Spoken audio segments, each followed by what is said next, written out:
Hey, lovely, lovely, wonderful people. A pleasant Sunday evening to you. If you have not yet made Jesus Christ your personal Lord and Savior, do so now. He's the best being ever. Certainly, that would be the best decision you could ever make. All right, so I'm still in the opinion and commentary section.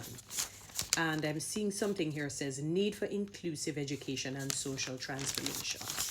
All right, let's read, wonderful people. Every child can learn and every child must learn is a mantra for the Ministry of Education, Skills, Youth and Information.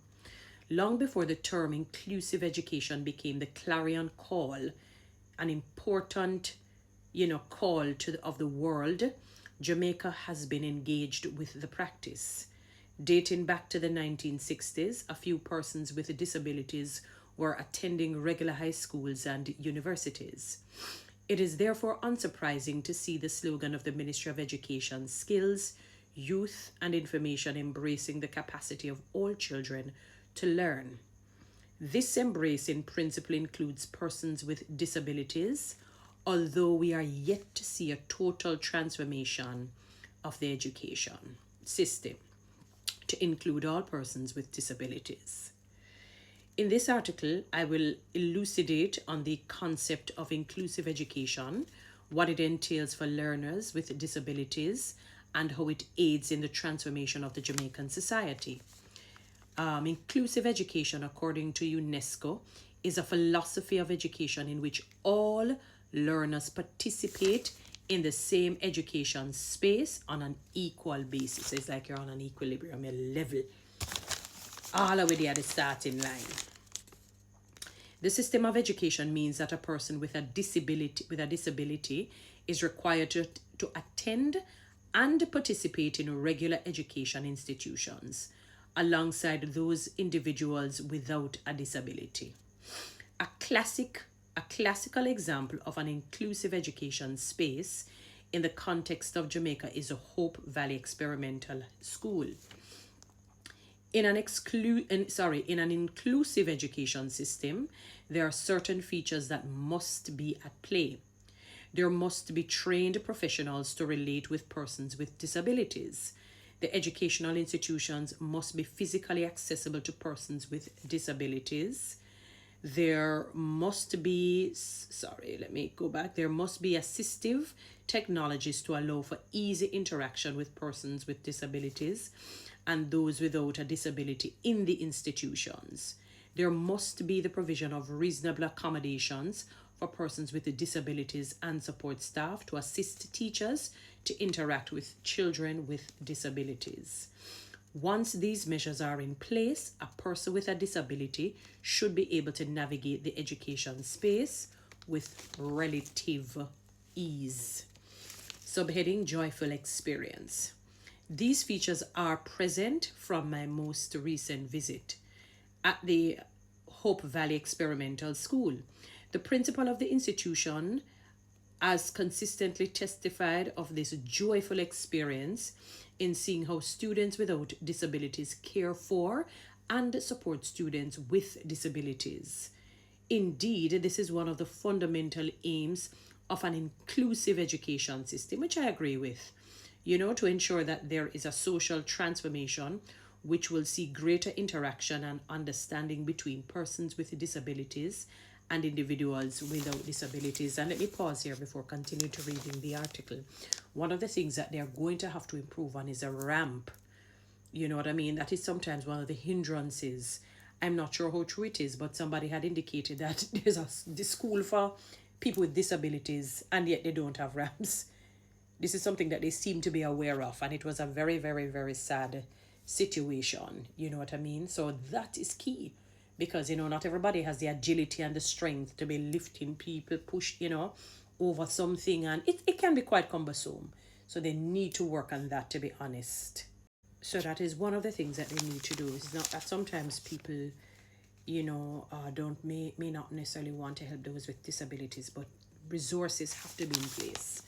All right, maybe I've gone ahead before, maybe something about it will be mentioned, but let's see. Professor John Golding, father of the leader of the opposition, Mr. Mark Golding, was the lead advocate and implementer of the Hope Valley Experimental School. Undoubtedly, he would be extremely pleased with the progress and attitude of alumnus such as Julian Robinson and Michael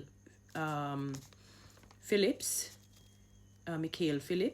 as a person with a disability in the politics. Oh, it's Mr. Morris's thing. This. I have nothing but positive experiences and attitudes from these parliamentarians who sat and participated in the same education space with students with disabilities at the Hope Valley Experimental School. Notwithstanding the successes of the Hope Valley Experimental School, the institution has remained what it is, an experimental institution for over 50 years. Successive administrations in Jamaica have failed to replicate this institution across the country so that persons with disabilities can attend and participate in education institutions in their communities.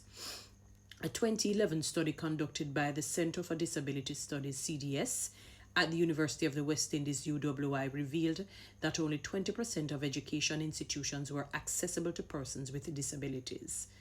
After this study, I have tabled and debated a motion in the Senate calling for schools with disabilities and for Labor Day 2018 to be the catalyst for this process. The motion was accepted and the government used Labor Day 2018 to inaugurate the process of expanding ramps, same thing, in schools across the island. And another subheading, not going to cut it. I have asked questions in the Senate about the state of access to schools in Jamaica after this project, and it was disclosed that approximately 30% of schools were accessible. This level of access is not going to cut it if Jamaica is to meet its national and international commitments for the establishment of inclusive education. The Convention of the Rights of Persons with Disabilities, CRPD, of which Jamaica is a signatory, requires that the country moves towards the implementation of inclusive education.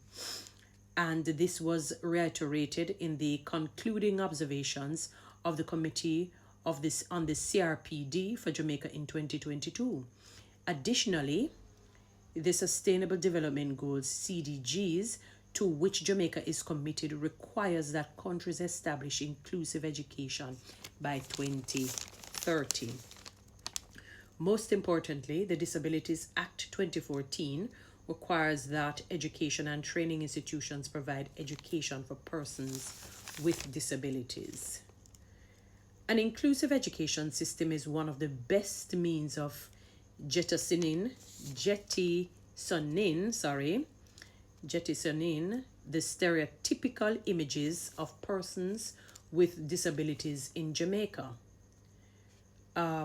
Negative attitudes about persons with disabilities in Jamaica are still pervasive, and that is what I wanted to say.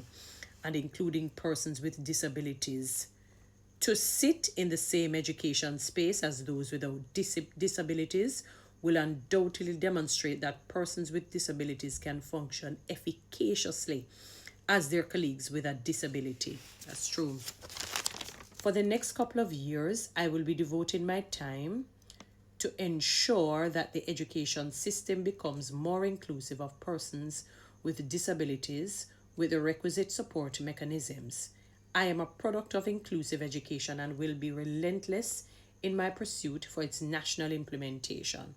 I urge the Minister of Education, Skills, Youth and Information, Dana Morris Dixon, to visit the Hope Valley Experimental School, and after her visit, make sure that every parish have a similar institution as this transformational education space.